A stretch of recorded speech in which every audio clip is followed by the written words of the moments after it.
Student आज के इस वीडियो लेक्चर में डिस्कस करेंगे chapter sources of energy part 2 को। क्वेश्चन नंबर फर्स्ट है, a solar water heater can not be use to get hot water on.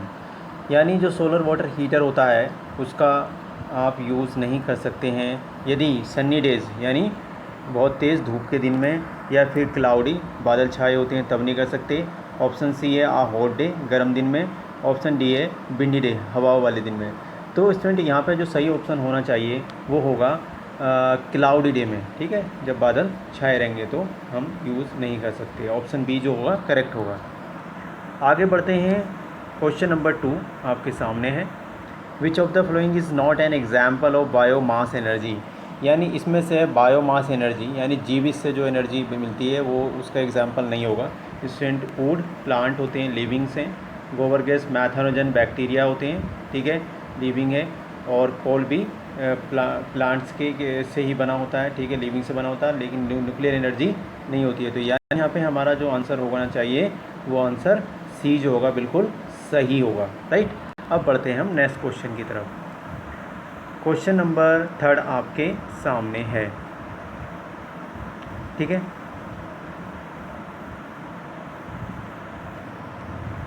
इसमें पूछा गया है, most of the sources of energy we use represent stored solar energy, which of the following is not ultimately derived from the sun energy, ठीक है। तो इसके 4 option ध्यान से पढ़ेंगे। यहाँ पे स्टूडेंट पूछा गया है, most of the sources of energy we use represent stored solar energy, ठीक है, लेकिन एक जो है वो सन एनर्जी से ड्राइव्ड नहीं होता है। तो जियोथर्मल एनर्जी ड्राइव्ड है सन एनर्जी का, विंड एनर्जी भी, ठीक है, और बायोमास भी। न्यूक्लियर एनर्जी नहीं होता है, यानी यहाँ पे हमारा सी आंसर जो होगा बिल्कुल सही होगा, ठीक है, यानी सी ऑप्शन करेक्ट ऑप्शन होगा। अब बढ़ते हैं हम नेक्स्ट क्वेश्चन नंबर 4 की तरफ। क्वेश्चन नंबर 4 आपके सामने है।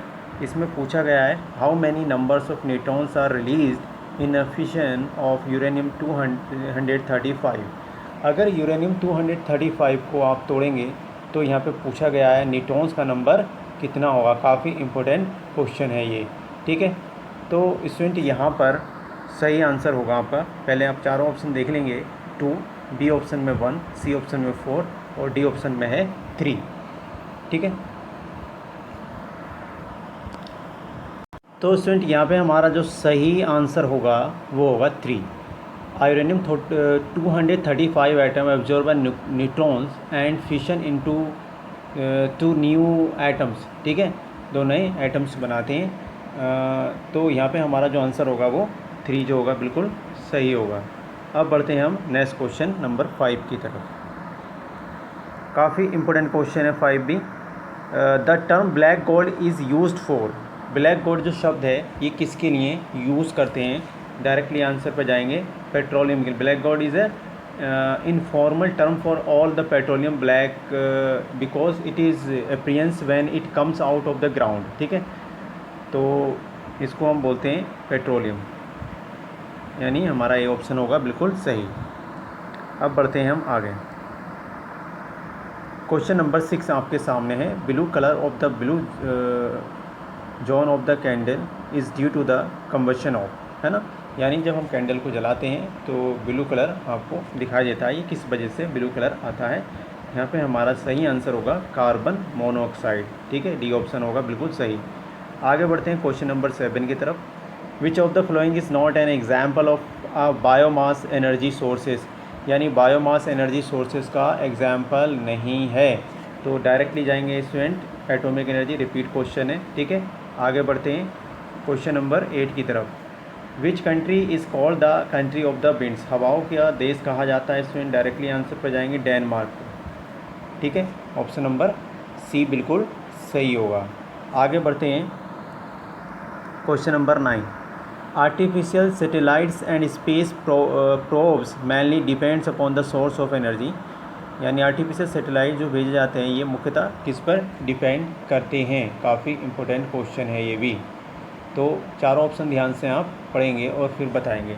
तो स्टूडेंट ये अल्टीमेटली डिपेंड करते हैं सोलर एनर्जी पर, ठीक है। आगे बढ़ते हैं नेक्स्ट क्वेश्चन की तरफ। क्वेश्चन नंबर 10 आपके सामने है, thermal power plant used energy from. जो थर्मल पावर प्लांट होते हैं वो एनर्जी लेते हैं। स्टूडेंट आपको ध्यान रखना कोल और पेट्रोलियम से, सी ऑप्शन बिल्कुल सही होगा। आगे बढ़ते हैं question number 11। Nuclear power corporation यानी एनपीसी इज़ सिचुएटेड इन, ये कहाँ पर स्थित है? तो स्टूडेंट आपको डायरेक्टली आंसर पर जाएंगे, तारापुर में ये स्थित है। ठीक है, ये ऑप्शन होगा बिल्कुल सही।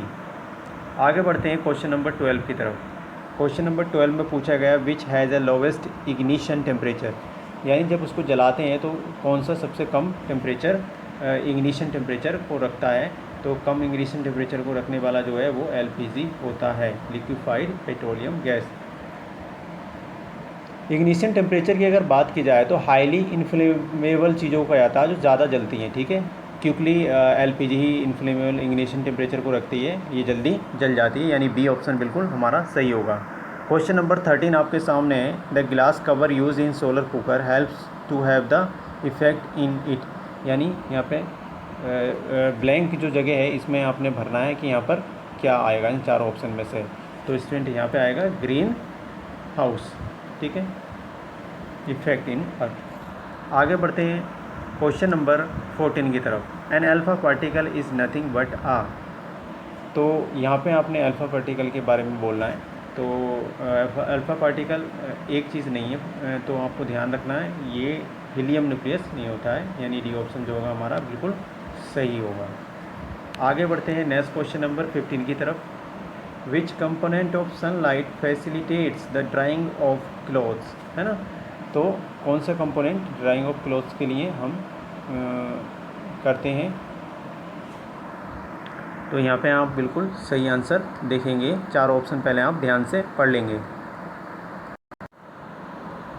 तो यहाँ पे स्टूडेंट सही आंसर होगा IR इंफ्रारेड। ठीक है, यानी सी ऑप्शन जो होगा बिल्कुल सही होगा।